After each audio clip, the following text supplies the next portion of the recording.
নালন্দা বিশ্ববিদ্যালয়ের যে জায়গাটি আমরা সচরাচর দেখে থাকি, আমাদের ট্রাইপডটা রেখে দিয়ে চলে এসেছি। অনেকক্ষণ ধরে ভিতরে ছিলাম।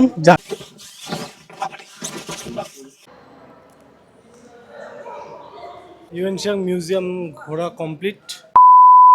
চলে এসেছি বিহার শরীফ রেলওয়ে স্টেশন। এখান থেকে আমাদের নালন্দা যাওয়ার ট্রেন আছে। এখান থেকে নালন্দার ট্রেন 8:37 বলছে, কিন্তু ট্রেন অনেক লেট আছে। যেটা বুঝতে পারছি এখানে ম্যাক্সিমাম সব সিঙ্গেল লাইন, সেই জন্য ট্রেনের টাইমে এত গড়বড় হচ্ছে।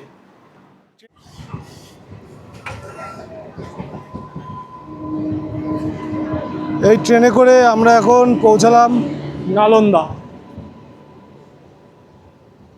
এখান থেকে আমরা সোজা যাব নালন্দা বিশ্ববিদ্যালয়। কপাল যদি ভালো থাকে তাহলে গুড ফ্রাইডে আজকের দিনে খোলা পাবো। কপাল যদি খারাপ থাকে তাহলে খোলা পাবো না। তার আগে আমাদের কিছু খেতে হবে। সকালবেলা থেকে কিচ্ছু খাওয়া হয়নি, চলুন আগে কিছু খাওয়া যাক। নালন্দা এসে টোটোয় উঠেছি। নালন্দা স্টেশন থেকে টোটোর ভাড়া 20 টাকা মাত্র মাথা পিছু।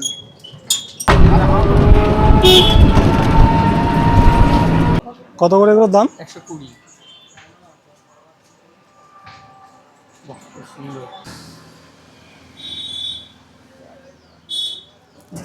ये कितने का? 100। আপাতত আমাদের এখান থেকে কিছু নেওয়া হবে। অনেক কিছুই রয়েছে, দুটো সিলেক্ট। এইটা, আচ্ছা এইটা দুটো দিও। হ্যাঁ ভাই, এটা দুটো দিও। এই দুটো এখনো পর্যন্ত সিলেক্ট করা হয়েছে। দেখা যাক কি কি নেওয়া যেতে পারে। নালন্দা এসে ভেবেছিলাম আগে খাওয়া দাওয়া করবো। খাওয়া দাওয়া না করে পকেট থেকে কিছু বার করে নিলাম, শপিং করলাম। এই হচ্ছে জিনিসপত্র। দেখা যাক। এবার আমরা এই ক্যান্টিনে এসেছি, নালন্দা ক্যাফেটেরিয়া রেস্টুরেন্ট। এটা আমরা ঢুকবো। দেখা যাক। দেখে তো মনে হচ্ছে খুব বেশি দামপত্র নেবে। দেখা যাক কেমন কি দামপত্র নেয়।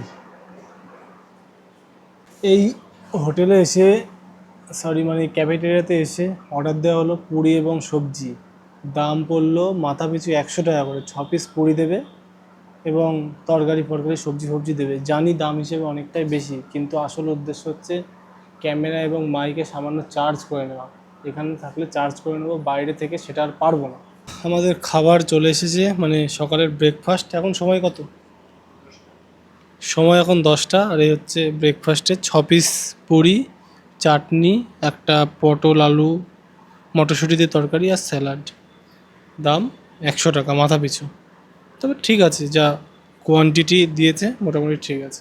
চলুন আবার খাওয়া দাওয়ার পরে দেখা হচ্ছে। খাওয়া দাওয়া সেরে বেরোলাম আমরা নালন্দার উদ্দেশ্যে। পাশেই নালন্দা। এবার ঢুকবো। 9:30টায় খুলেছে। খোলার টাইম হচ্ছে 9:30।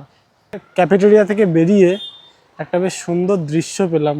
একটা ঘন্টা তৈরি করে রেখেছে, দারুণ লাগছে। হচ্ছে নিচটা, নিচে কিছু নেই, তবে ভালো লাগছে, দেখতে সুন্দর লাগছে। ইতিমধ্যেই আমরা এখন নালন্দার গেটের সামনে। এই হচ্ছে নালন্দার গেট, এবং এইটাতে ঢুকতে হবে। ছোট গেট, বড় গেটটা খোলা নেই। এইখান দিয়ে ঢুকে আগে টিকিট কাটতে হবে। টিকিট কেটে নিয়ে তারপরে ভেতরে ঢুকতে হবে। টিকিটের দাম এখনো পর্যন্ত জানা হয়নি। দেখা যাক টিকিটের দাম কত, তারপরে আপনাদের জানাচ্ছি। 2016 সালের 40তম অধিবেশনে 15ই জুলাই নালন্দা বিশ্ববিদ্যালয় ওয়ার্ল্ড হেরিটেজ সাইটে তকমা পায়। সেখানে এই নালন্দা ইউনিভার্সিটিতে ভিডিওগ্রাফি প্লাস পার হেড আমাদের ভাড়া নিল হচ্ছে 40 টাকা, এবং ভিডিওগ্রাফির জন্য নিল, যেটা বললাম, 25 টাকা করে। এইটা একবার রিয়েলাইজ করুন। উদন্তপুরী বিশ্ববিদ্যালয় অর্থাৎ হিরণ্য পর্বত, সেখানে নাকি ভিডিও করতে গেলে 1500 টাকা লাগবে। এটা একটা অবাস্তব যুক্তি নয়? আপনারাই বলুন, অবশ্যই কমেন্টে জানাবেন। নালন্দাতে ঢোকার সাথে সাথে যেটি আপনারা দেখতে পারবেন সেটি হচ্ছে এই আর্কিওলজিক্যাল সার্ভে অফ ইন্ডিয়ার একটা খনন কাজ, এবং তার উপরেই আমাদের ইন্ডিয়ান ফ্ল্যাগ। অসাধারণ লাগছে কিন্তু। বাদিক দিয়ে সূর্যটা এসে পড়েছে। নালন্দা দিয়ে এই রাস্তা হয়ে এসে এই জায়গা দিয়ে এখানে পানীয় জল এবং বাথরুমেরও সুব্যবস্থা আছে। যেটা আপনাদের বললাম, ওয়ার্ল্ড হেরিটেজ সাইট ইউনেস্কোর তরফ থেকে এইখানে এটা স্থাপন করা হয়েছে। এবার আমরা প্রবেশ করব নালন্দার মানে একদম মধ্যভাগ। এই হচ্ছে নালন্দার সেই গেট। চলুন।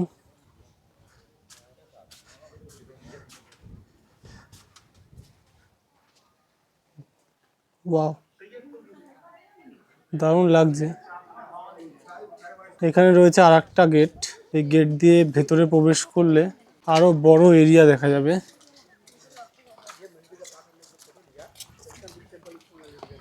এই হচ্ছে নালন্দার পুরো এরিয়া।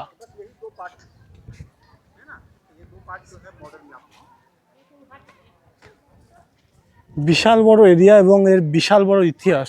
আগেকার দিনের মানুষের যে হাতের কাজ, এর কিন্তু তুলনা হয় না। আমরা এই সমস্ত কাজ দেখেই বুঝতে পারছি যে এর কাজ কতটা অসাধারণ ছিল।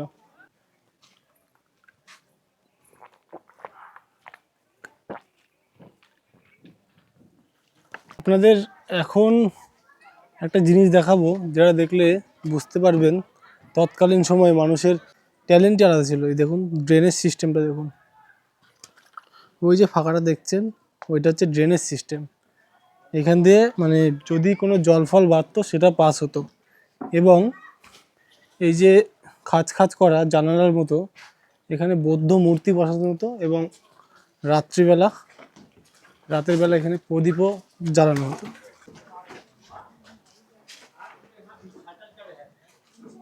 समाप्ति के लिए कुमारगुप्त ने 200 गांव का टैक्स दान में दिया, विद्यार्थी के भोजन और प्रोफेसर की सैलरी के लिए। इस तरह से ড্রেনেজ সিস্টেমটা আর একবার দেখুন।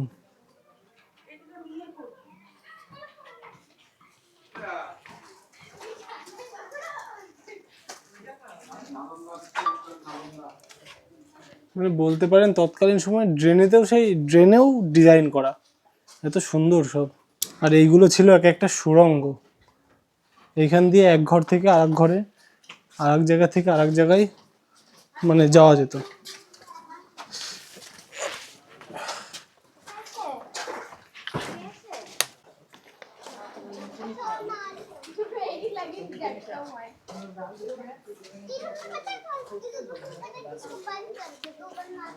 সাইডে এই ঘরগুলো আপনারা দেখছেন, এইগুলো ছিল মানুষদের থাকার জায়গা।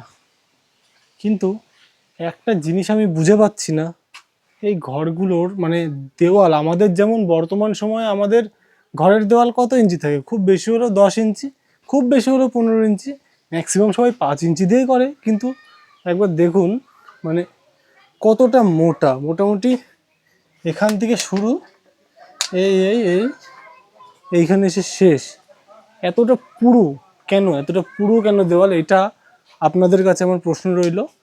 আপনারা যদি জানেন অবশ্যই কমেন্টে জানাবেন, আমার জানা নেই। এতটাই তাপ, আমার সাথে সাথে ক্যামেরা হয়ে যাচ্ছে গরম। হঠাৎ একটা কুয়ো মতো দেখতে পেলাম, হচ্ছে কুয়ো। ও বাবা, বিশাল গভীর তো, দেখা যাচ্ছে না নিচে পর্যন্ত। আপনাদেরকে যেটা বলছিলাম যে এই দেওয়ালগুলো কেন এত পুরু হয়, এই পুরু দেওয়াল রাখার বিশেষত্ব একটাই, যে ঘরটা যাতে ঠান্ডা থাকে। মানে এখানে সমস্ত মানুষদের মানে যারা আর কি গাইডেন্স রয়েছে তাদের কাছ থেকে জানতে পারলাম ঘরটা ঠান্ডা রাখার জন্য মোটামুটি করা হয়। আর এইগুলো রাখা হয়েছে, এগুলোতে হচ্ছে আমাদের বর্তমান সময়ে যেমন সিটকানি দেয় ঘরে, তখনকার দিনে তো সিটকানি ছিল না। তখনকার দিনে ছিল এই যে এইগুলো, মানে এই পজিশনে এরকম দরজা পড়ে যেত, আর এইগুলোতে বড় বড় নরজ মতো বা বড় বড় কাঠ মতো কিছু একটা ঢোকানো হতো। আর এই যে ঢুকে এই পাশে অনেকটা জায়গা রয়েছে, এই জায়গাটায় থাকতো লুকানো অস্ত্র। মানে এইটা ছিল লুকানো অস্ত্র। আর ঘরের এই যে যেটা দেখতে পাচ্ছেন এইখানে একটা এরকম এবং এরকম, এরও পিছনে যে কারণটা রয়েছে সেটা হচ্ছে রাত্রিবেলা এখানে মন্দির বা ছোটোখাটো আমরা যেরকম এখন ঘরের মধ্যে রাখি ছোটো ছোটোখাটো মূর্তি, তারাও তৎকালীন সময়ে রাখতো এবং এখানে প্রদীপ জ্বালাতো যাতে ঘরটা উজ্জ্বল থাকে এবং দেখতে সুন্দর লাগে। এই হচ্ছে ঘরের টোটাল ডিটেলস।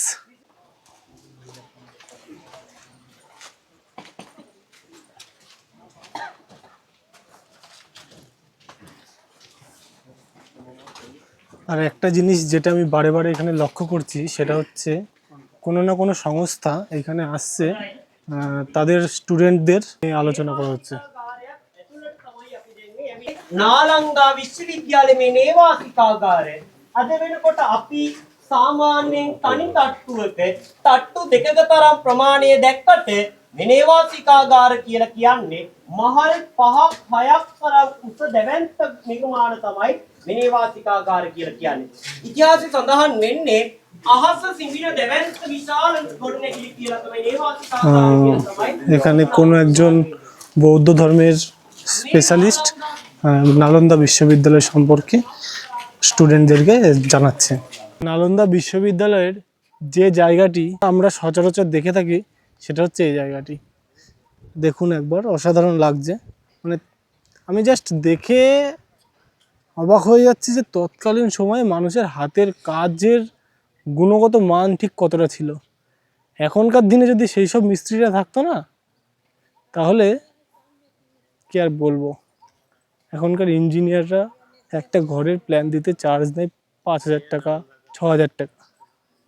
তৎকালীন সময়কার মিস্ত্রিরা যদি এখনও থাকতো তবে চার্জ নিত কত? Approx 50,000 minimum.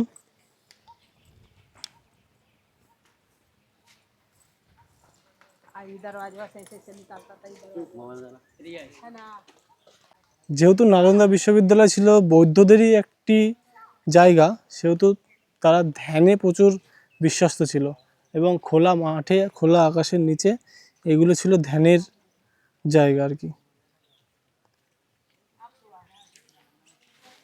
আমরা একদম সম্পূর্ণ গেটে আমাদের ট্রাইপডটা রেখে দিয়ে চলে এসেছি। অনেকক্ষণ ধরে ভিতরে ছিলাম, জানি না এখন ওখানে আছে কি না, কে জানি কে নিয়ে নিয়েছে কি না। চলুন দেখা যাক। ট্রাইপডটা না পেলে সম্পূর্ণ বাজেট ট্রিপে যত টাকা খরচা হচ্ছে তত টাকা ওখানেই শেষ। আশা করছি কেউ নেবে না।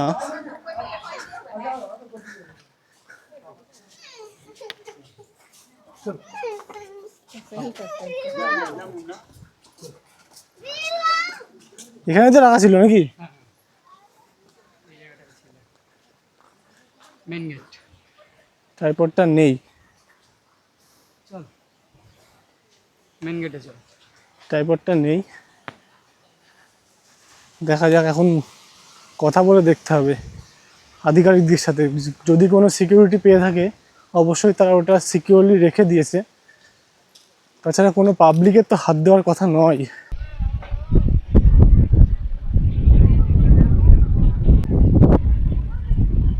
বিগত প্রায় 30 মিনিটের উপরে হয়ে গেল স্ট্যান্ডটাকে খুঁজে পাওয়ার চেষ্টায় ছিলাম। অনেকক্ষণ ধরে খুঁজলাম, সিকিউরিটিদের বললাম, স্ট্যান্ডটা পাওয়া গেল না। যেখানে রেখেছিলাম সেই জায়গা থেকে কেউ তুলে নিয়ে চলে গেছে। কিছু করার নেই, এটা ভেবে মন খারাপ করলে হবে না। সামনে আরও বেশ কয়েকটা প্লেস আছে, সেগুলোকেও আমার ঘুরে দেখতে হবে। ইভেন এমন এমন পরিস্থিতি, এখানে এত বড় একটা মানে ওয়ার্ল্ড হেরিটেজ সাইট, এটা এখানে কোনো সিসিটিভি নেই। একটা মানুষ একটা জিনিস চুরি করে নিয়ে বেরিয়ে গেল, কোনো ব্যাপারই না। অদ্ভুত।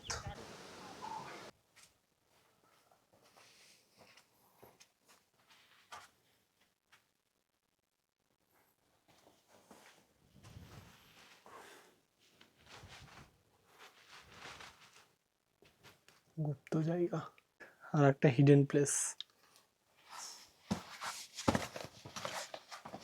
এভাবে মাথা নিচু করে যেতে হচ্ছে।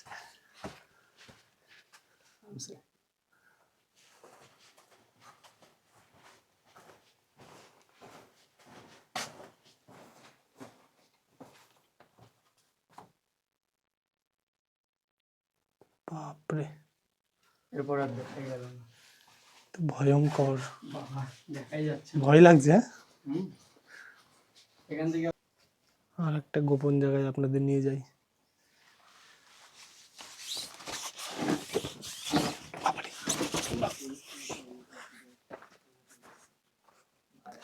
ঢুকতে পারবো?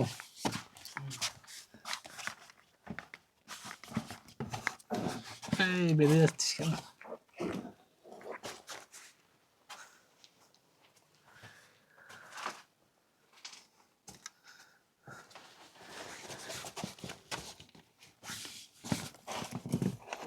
বাবারে, মারাত্মক জায়গা।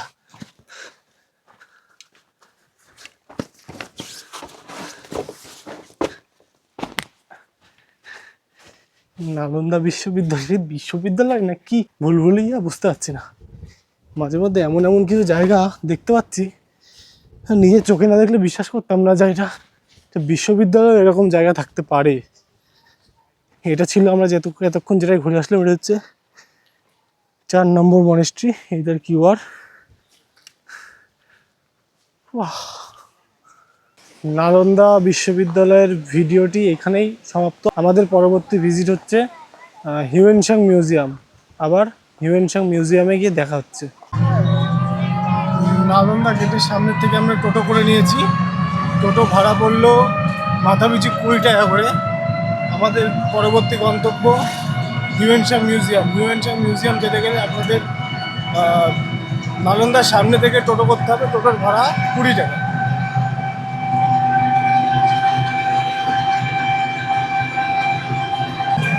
রাস্তা দিয়ে যেতে যেতে একটা জিনিস লক্ষ্য করলাম, রাস্তার ধার দিয়ে যে গাছগুলো লাগানো, সেই গাছগুলো প্রত্যেকটা নেট দিয়ে ঘেরা।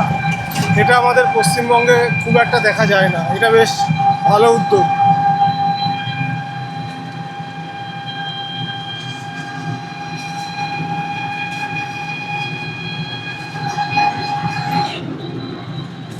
টোটো করে নেমে পড়েছি। এই যে রাস্তা, এবং এটা হচ্ছে টিকিট কাউন্টার। টিকিট কাউন্টারে ঢোকার আগে একটু ফ্রেশ হয়ে নেবো। এখানে টয়লেট আছে, ফ্রেশ এবং একটু রেস্ট নিয়ে নেওয়া যাক, তারপরে আবার কন্টিনিউ করছি। হিউয়েনসাং মিউজিয়ামে যাওয়ার জন্য এই টিকিট মাথা পিছু 30 টাকা করে। চলো একদম মিউজিয়ামের গেটে আবার দেখা হচ্ছে। এই হচ্ছে মিউজিয়ামের গেট। এখন টিকিট পাঞ্চ করে ভিতরে ঢুকতে হবে। দাদা চলা, থ্যাংক ইউ। টিকিট পাঞ্চ হয়ে গেছে। আর এই হচ্ছে মন্দির, সরি মেমোরিয়াল মিউজিয়াম।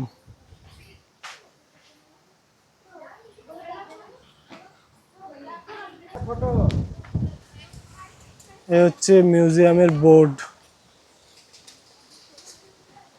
মিউজিয়ামটা সম্পূর্ণই আর্টিফিশিয়াল, এমন কিছু নয় যে এর সাথেও ইতিহাসের ছোঁয়া আছে। এই যে এইখানটায় যেসব মন্দিরগুলো রয়েছে, এগুলো সবই বন্ধ রয়েছে। মেন, আমি বারবার মন্দির বলে ফেলেছি, মানে যে ঘরগুলো রয়েছে এইখানটায় যে ঘরগুলো রয়েছে সবই মোটামুটি বন্ধ। শুধুমাত্র এই মেমোরিয়াল হলটাই খোলা রয়েছে। চলুন, জানি না ভিতরে ক্যামেরা অ্যালাউ কি না, দেখা যাক। ভিতরে যদি ক্যামেরা অ্যালাউ হয় তবেই ক্যামেরা করতে পারবো, নইলে নয়।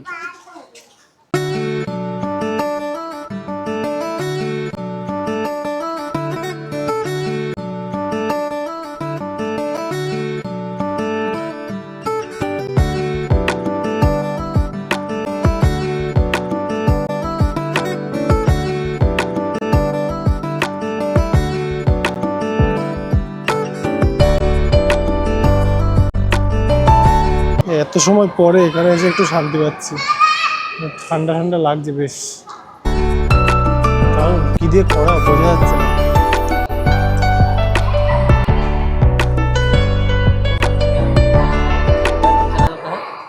Uncut DB. क्या আনকাট ডিবি, कहाँ तक है? হ্যাঁ ওয়েস্ট বেঙ্গল। অনেকেই জিজ্ঞাসা করছে যে তুমি ব্লগ বানাও, তুমি ব্লগ বানাও। বলছে হ্যাঁ, যেই চ্যানেলের নাম শুনছে চ্যানেলের নাম বলছি, যে শুনছে কোথা থেকে এসছো ওয়েস্ট বেঙ্গল, ব্যাস সবার মুখ চুপ হয়ে যাচ্ছে। কেননা এখানে ম্যাক্সিমাম সবাই হিন্দিভাষী, এরা আর বাংলা ব্লগ কী করে দেখবে।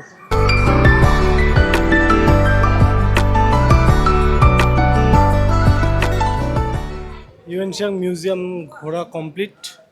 এখন আমাদের পরবর্তী উদ্দেশ্য আর কোথাও নয়, এরপরে সোজা খাবো এবং তারপরে ডিরেক্ট হোটেলে গিয়ে দেখা হচ্ছে। এর মাঝখানে আর কোনো ভিডিও হবে না। বর্তমানে আমরা এখন রাজগীর। হিউয়েন সাং মিউজিয়াম থেকে অফিসারের বাইকে করে নালন্দা আসে, নালন্দার থেকে টোটো নিয়ে আমরা টোটো থেকে বাসে উঠে আমরা অলমোস্ট এখন রাজগীরে পৌঁছে গেছি। এবার রাজগীরে এখানে এসে এখানে অসংখ্য হোটেল রয়েছে। ফাইনালি সময় প্রায় 4:30। এখন এই আমরা একটা হোটেল অবশেষে পেয়েছি, এই হোটেল। হ্যাঁ ঠিক আছে, ये रूम হ্যাঁ রুম দিয়ে হোটেল নিয়ে নিয়েছি। এখন আপনাদের রুমটা একবার দেখিয়ে দিই, রুমটা কেমন আছে। রুমের কন্ডিশন খুব একটা ভালো নয়, তবে বাজেট ট্রিপে বাজেট প্ল্যান করতেই হবে, কিছু করার নেই। চলুন রুমটা দেখাই। এই হচ্ছে রুম। রুমের কন্ডিশন যা আছে এতে দিয়ে চালাতে হবে বাজেট ট্রিপে, বাজেট রুম। এই হচ্ছে বাথরুম, হচ্ছে বাথরুমের কন্ডিশন। একটা কারণ যে কারণের জন্য আমাদের রুমটা নেওয়া, সেটা হচ্ছে দেখাচ্ছি, এক সেকেন্ড। এই হচ্ছে রুমের ভিউ।